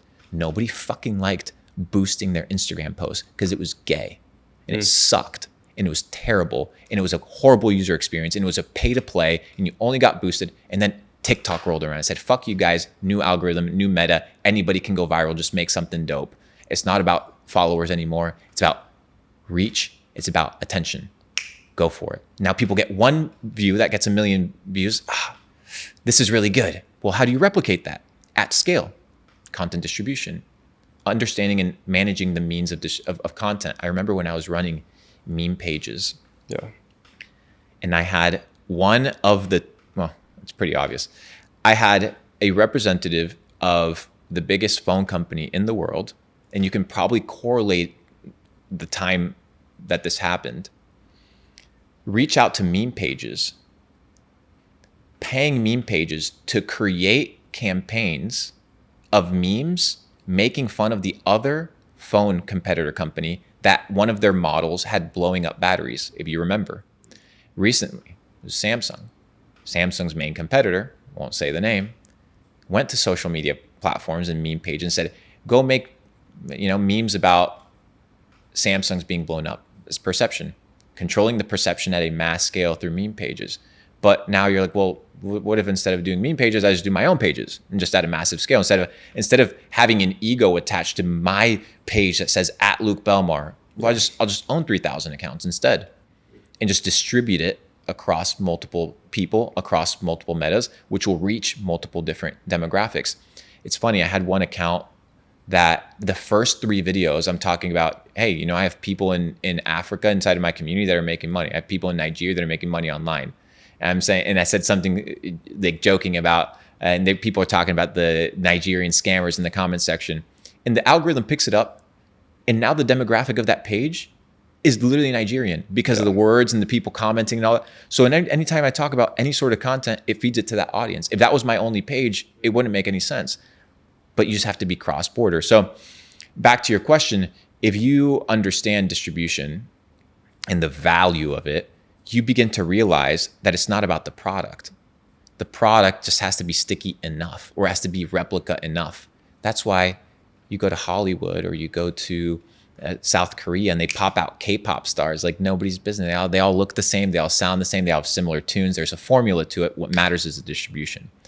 So Can you manufacture where the content goes to based on the comment sections? 100%. So based off of everything, based off of what you say on the video, based off of the music, based off of the comments, based off everything. So theoretically, if a guy popped up seemingly out of nowhere and you had a lot of comments saying like Tate clone, it might push the people to like the audience of Andrew Tate. 100%. 100%. I've never thought about this before. Well, there's obviously, because what data points is Instagram pooling to feed you relevancy? Yeah. What are their data points? Except the similarity in pages, similarity in following, similarity in likes, similarity in engagement. That's why you can talk to your girl, be like, oh, we watched that same video, didn't we? Because they realize that they need to share content symbiotically in near-term relationships so people can actually talk about it. Yeah. Right. So you have that factor. You attribute that factor into your content and you can manipulate it. You manage it. Some fucking marketing masterclass right here. I'm just diving into it. I don't know if I'll regret talking about all this dope stuff, but whatever. So quick note, at this point in the podcast, Luke and I give away some industry secrets here. Real life cheat codes you can use to get ahead in your marketing strategies and maybe build your personal brand. Now, I don't sell a course, but I give away content and business advice for free on this podcast. But if you're a successful business owner watching this and you want to launch the top personal brand in your niche, just DM me the word launch on Instagram to apply to work with me one-on-one. I built several brands to millions of followers in the past few years, and right now I'm working with just a couple people to take them to that next level. Again, go to my Instagram, just DM me the word launch. We enter a situation right now where the content is a winning creative. Now you mass distribute it. So it's becoming a distribution machine. Amazon is a distribution machine. It's a distribution platform because people go to shop. They win because they're a distribution king. Warner Brothers wins because they're a distribution king. Walmart wins because they're a distribution king. Sam's Club wins because they're a distribution king. So distribution is the name of the game. Just pull up Peter Thiel's quote. He says, most businesses, they talk about product, but they never get to market because they don't understand the distribution of the product. Distribution is key. And today, distribution has become economically viable to the small individual because you can grab a product, review it. In fact, you don't even have to do that. You can take all the creatives from an existing online TikTok shop and just post them on a new page. Don't even have a link in bio to your own store. Just post them yourself. And if it gets views, you'll just order the product yourself. Make a store and proof of concept. Now you don't even have to spend ad revenue or buy the inventory to test whether it's possibly going to go viral. You just have to do it. What happened a couple months ago when we were doing some TikTok shop tests, I see a shower hose that was going viral that had like LED colors. So we take all the videos, we post them on our own page.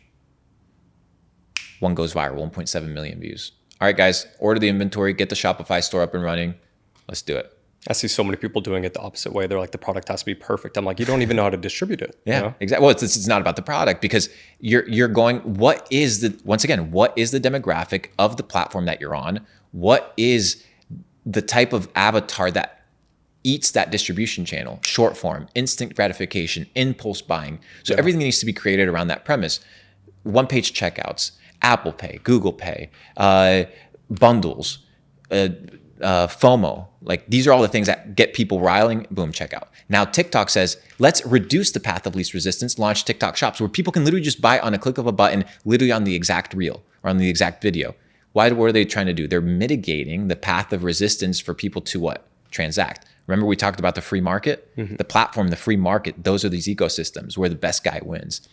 And distribution inside of free markets matters the most. And if you can understand it, it's what makes any business relevant. That's why now Capital Club, the success behind it is merely attached to the power of the distribution, low expectations, and then high return on the expectations when the customer is satisfied with the product and the delivery of it. It's quite interesting. People need to really be focusing on this distribution mechanism. And distribution doesn't mean you have to go out and make thousands of pages. It just means you need to understand that there's a higher lifespan to the content that you make than you actually think there is. Definitely. I want to transition here to a segment called This or That. I'll give you two options and you don't have to tell me why. Let's do it. Gold or USD? Gold. Dogecoin or Euro? Dogecoin. Stocks or crypto? Crypto. Argentina or USA? Argentina. I'm not trolling you on this one. I did this to Andrew and Tristan, but I'm actually curious since you speak Spanish, English or Spanish? Spanish. Really? Sí, señor. I've never heard you speak Spanish on a podcast. Bueno, pronto haremos un podcast en español, chicos. There you go. We'll do a podcast in Spanish soon. Love it. Trump or Kamala? Trump. Trump or Melee? Trump. Bali or Thailand? Thailand. Agree. AI or personal brand? AI. AI, personal brand. Email or SMS? Telegram. Really? Absolutely, bro. Telegram. You think your Telegram channel is more valuable than your email? 100%. Wow. So think, I know I'm not supposed to say, because I know it's yes or no, but obviously for the clips we can cut it out. But I want to contextually give you application on this thought from a marketing perspective. Email list, open rates, 20%. Well, my open rates are like 60% because I have a fucking cult following that loves everything that I put out because it's top tier emails. Because the emails that I use aren't to sell people. It's just to talk to them. Telegram, the concept is mass communication to your people instantly. If you were to get SMS, you get that green bubble that's disgusting. You know that you're already going to get some sort of blasted, weird phone number. There's no assimilation. There's no relationship. Email, super spammy, high competitive rate, high stress ecosystem, low return when it comes to your click-through rate and people actually engaging. Telegram, when you get a Telegram message, you just kind of open it because it's kind of Telegram. So I have a Telegram channel with 125,000 people, and I'll do the following. I'll show you. I'll open it up and I'll go to my Telegram channel. And my Telegram channel is @broadcast, because what you can actually do on Telegram is you can actually buy usernames as NFTs, and you can actually own the real estate. So you're building a group just like an email list that actually belongs to you. So let's say I go here to Telegram. I'm going to show it to you because it's actually really sick. And I have my Telegram group. And let's say I'm going to say something like giveaway ? So I'm going to type giveaway. I have 125,000 people. And then you'll see the view count just kind of go up in just a couple seconds.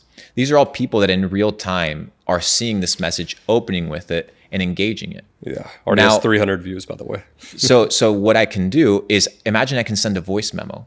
Hey guys, happy Monday. Go out and crush it. This is what I'm doing today. This is my goal list. Execute.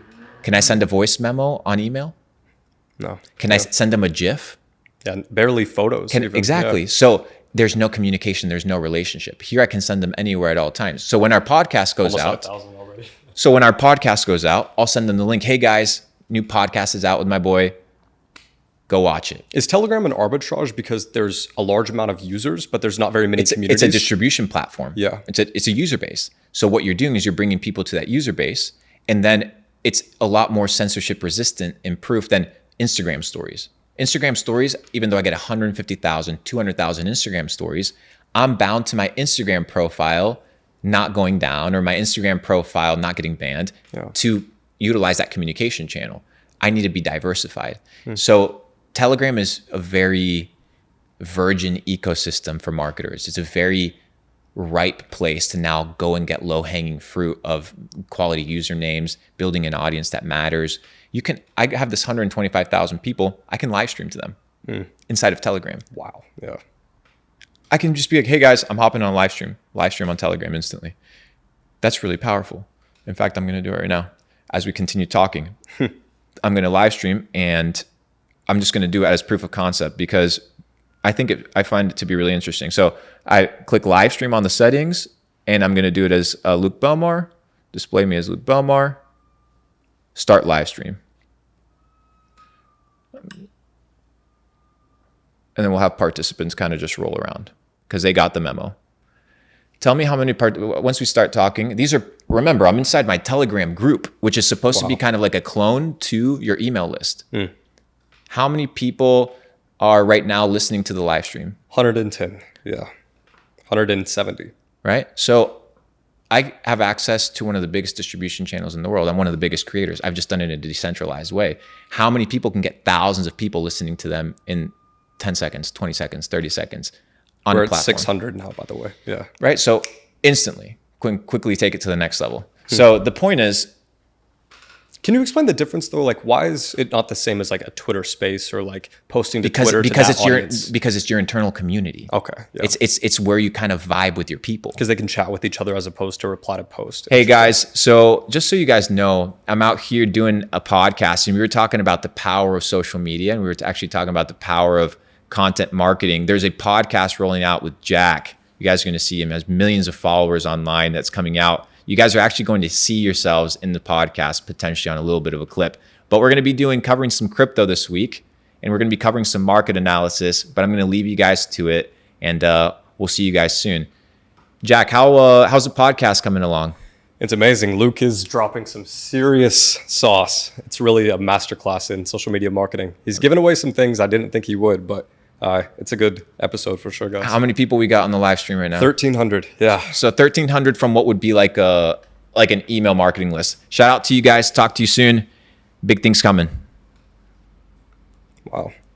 End live stream. Now, let me show you this crazy part, because we're talking marketing stuff, right? So you're getting me into the marketing shit, and I've never gone down this rabbit trail.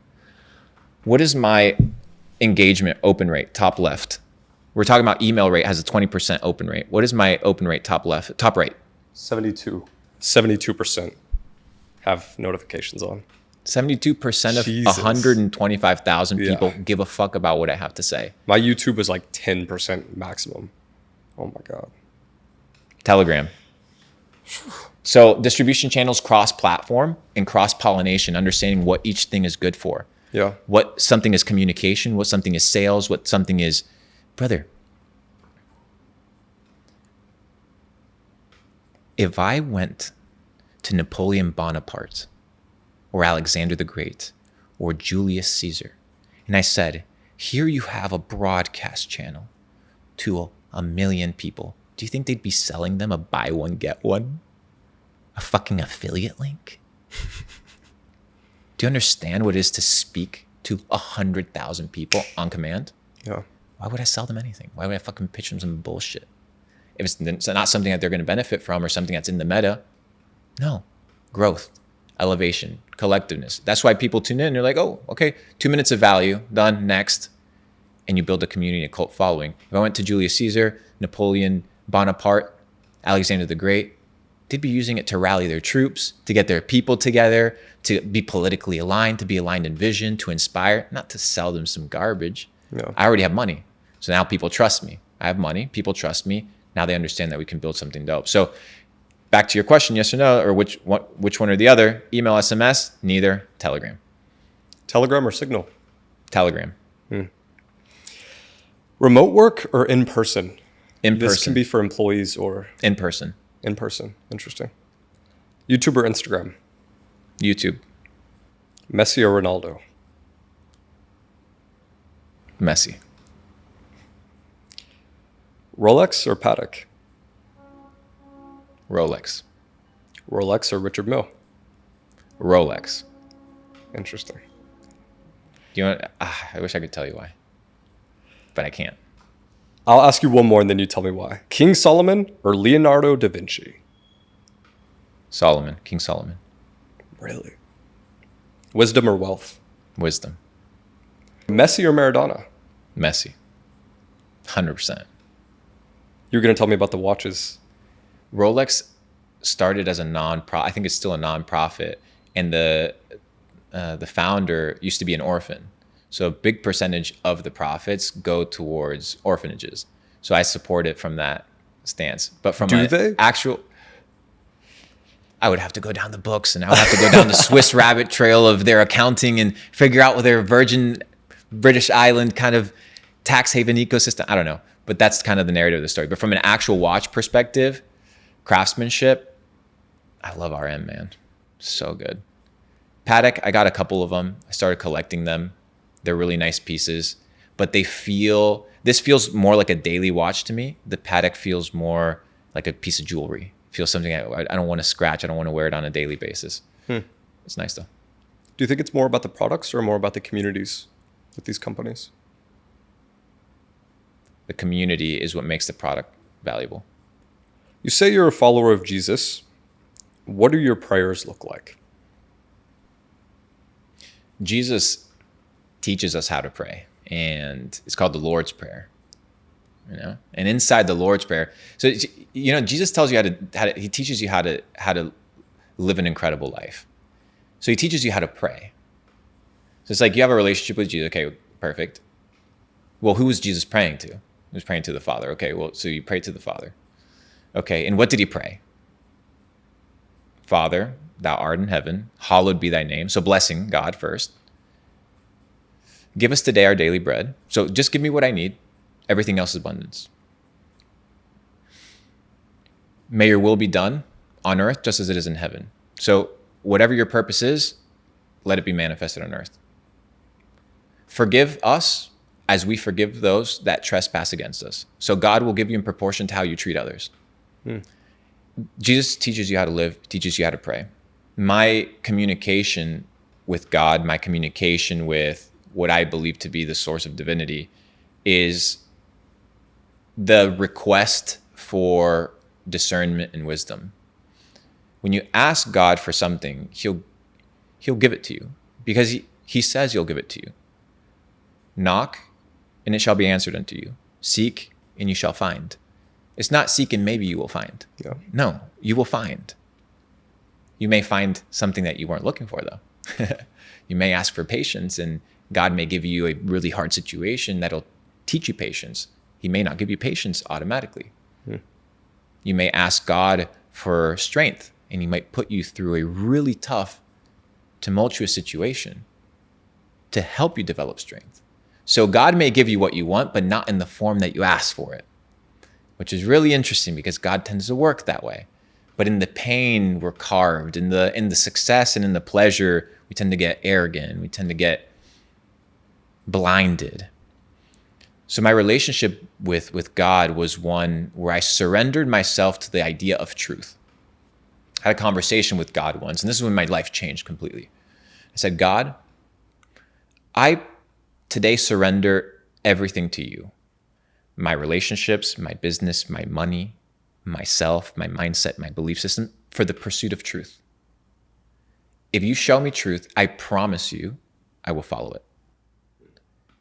And if you follow the truth continues to show itself to you. To whom much is given, much is required. So if God's going to give you a lot of resources, talent, he's going to expect a lot from that. So you have to develop into those things. And then God starts giving you things. And then you begin to read people like Solomon when he talks about Lamentations, in the book of Lamentations, that everything is a vanity. Vanity of vanities. He has 1,000 women. He has palaces. He has kingdoms. He says it's not worth it. Okay? Then in the book of Ecclesiastes, he says, from dust to dust. You came from the dust, you will go back to the dust. The king is the same skeletal build out than the peasant. It doesn't really matter. So you begin to listen to the wisdom. And then you begin to understand the words of Jesus, where he says, you shall know the truth, and the truth shall set you free. So everybody says, do you believe in God? No. Because Jesus doesn't say, believe and you will be free. It says, know the truth. And what does Jesus say that he is? The way, the truth, and the life. So if he's the truth, following him will lead to freedom. So if I believe that to be true, then the job is to be a follower of Jesus. And by following Jesus, you obtain freedom. And following means following. It doesn't mean you do what you want 82% of the time, and then 18% of the time, Jesus is a lucky charm that you tap into for good benevolence and luck. It doesn't work that way, because God isn't a luck charm. It doesn't work that way. And then it's understanding that the rain falls on the just and the unjust. What this means is that good times and good situations and bad times and bad situations don't just happen to good or bad people. Everybody experiences pain. Everybody experiences good things in life. But inside of these experiences, your goal is to not lose yourself. People pursue money. They gain all these things. But what does a man gain, right? Or what does a man profit if he gains the whole world and loses his own soul in the process? Gains nothing. He lost the game. He missed the point. Yeah. He missed the point. So when I think about wisdom, I think about Jesus. I think about how he treats people. I think about how he treats women in a time where women were disdained, were thought of as property, where he talks about, looking upon another woman that isn't your own is just as bad as adultery. Being angry at your neighbor is just as bad as murder. So he sets a completely new standard for what it means to achieve excellence. And he says, hey, you know what? You can't do it. So how do you do it? And then you begin to read what the development of the spiritual journey is. And there's something that one encounters known as the fruits of the Spirit. You often hear the comment, like, you shall know them by their fruits, or you shall know them by their actions. Actions speak louder than what? Words. Correct. So by the actions, you will see what they are. A lemon tree cannot produce apples because it would be an apple tree. So it doesn't matter how many times the lemon tree identifies as an apple tree. If it produces lemons, it's a lemon tree. So if you call yourself a Christian, it doesn't matter what you say. What does your life reflect? If you call yourself a follower of Jesus, it doesn't matter what you say. What does your life reflect? And it's all about the fruits, the results. Faith without works is dead. Talk about faith in action. But there's these fruits of the Spirit. So it's like, okay, well, you have this transformation. You're becoming a better person. You're getting closer to God, which makes you, develops you and takes out all the toxicity inside of you. And you begin to hear about what are these fruits. Fruits are, we're talking about these manifestations that come out. And you have something called the fruit of the Spirit. Galatians chapter 5, verse 22. Love, joy, peace, patience, kindness, goodness, faith, gentleness, self-control. These are the things that come, that naturally are birthed, right? The good things are birthed from a relationship with God, not from forced. So when people are like, oh, you have to work hard to be a good person. No. You have to be transformed, like Jesus says, and like Paul talks about in the New Testament, by the renewal of your mind. You're not transformed by going to church and listening to the pastor talk to you about what God says. No. You're transformed by the renewal of your mind. So by renewing your mind, you get transformed. How do you renew your mind? Wisdom. What is wisdom? Knowledge put into practice. Concepts manifested in the three-dimensional realm into action that determines whether you took the intelligence or the knowledge and you applied it towards giving you a better outcome in life. And when you apply wisdom, then the outcome, the reverberating effect or the echo or the feedback is truth. Yeah. And you get to decipher whether something is real or not. It's called the scientific method. Science is the exploration of truth. The scientific method is what? Observation, hypothesis, thesis, analysis, testing, cross-testing, and coming down to a conclusion, and then optimizing. That's what we do with truth. It's the process of the scientific method. Science is one of the most spiritual things in the world. It's a combination of understanding that we're just pursuing truth. And you talk about whether it's theology, whether it's with philosophy. Like, what is philos? What is philosophy? People talk, you see all these philosophy channels. Well, what is philos? Philosophy. Philos means wisdom. Philosophy is the study of wisdom. How do you study wisdom? How? That needs to be discovered. Because if wisdom is what inclines you towards better choices in life, then the pursuit isn't to make better choices. The pursuit is to find what? Wisdom that will change you from the inside out. And that manifestation and that change will reflect into a new life. Beautifully said. What music do you think is demonic? And what music do you listen to now? Bro, so I tapped into this new ADHD music. So I tapped into this new ADHD music. I think it's called the brown noise, or dark noise, something like that. And that's pretty much what I'm tuned into, because I can't work or think and have music and lyrics because I'm thinking about the lyrics and I'm thinking about the music. So I operate in a very silent space. Anything to me that is commercially available for the ants and the NPCs and people whose intentions I don't align with or whose worldviews I know are corrupted by evil, I'm not going to listen to them. Yeah. Why? Because from a vibrational frequency perspective, from a sound perspective, from a lyrical perspective, from the fact that I don't give a fuck whether they get rich or the fact that they don't give a shit about me, they're just utilizing me, I'm not going to consume their stuff. So it's pretty much understanding that music, what you watch, what you eat, who you hang out with, it's all feeding. It's all feeds. You feed into your ears, you feed into your eyes, you feed into your mouth. So if you fast from certain foods because you know that they're not good for you, why wouldn't you fast from certain music? Why wouldn't you fast from certain things that you are supposed to see? Why wouldn't you fast from certain women that you would sleep with? You should. You should fast in all areas of life. It's called discipline. It's called self-regulation. It's what gives you control. It's what gives you power. I've come to realize in my life, wrapping up, that the people that win long-term are the people that make it so hard to lose that it becomes easy to win. Imagine you just set yourself up for success. You open up your fridge, it's set up for success. You open up your calendar, it's set up for success. You open up your relationship, it's set up for success. You open up your YouTube, it's set up for success. You open up your phone book, your contacts, it's set up for success.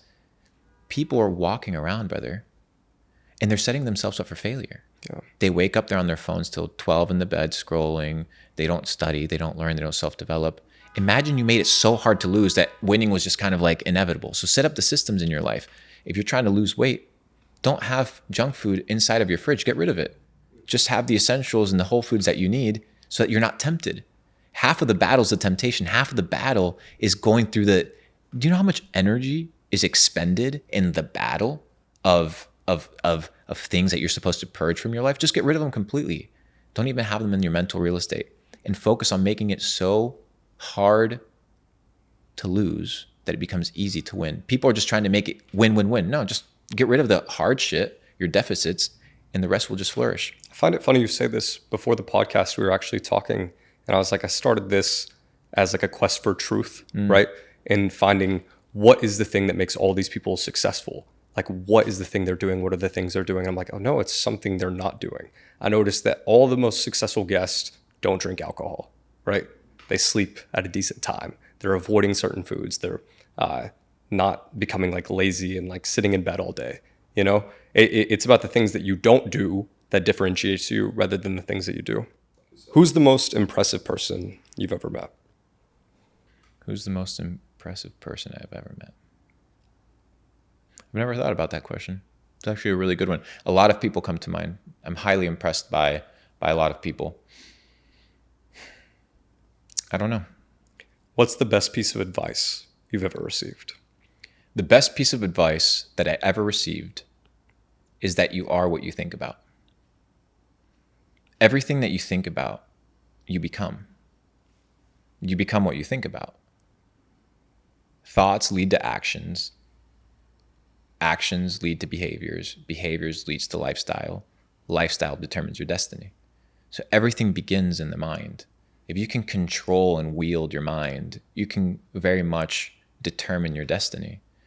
If you can determine that regardless of what your mind says, you will go to the gym, you will develop a physique unlike 99% of society. If you decide to work on your business and you decide and you commit and you determine your mindset and you wield it, you can become successful. If you determine to be a studious individual and knowledgeable, you will be knowledgeable. If you determine to be rich, you'll be rich. Everything is in your control. And I've said it once and I'll say it again.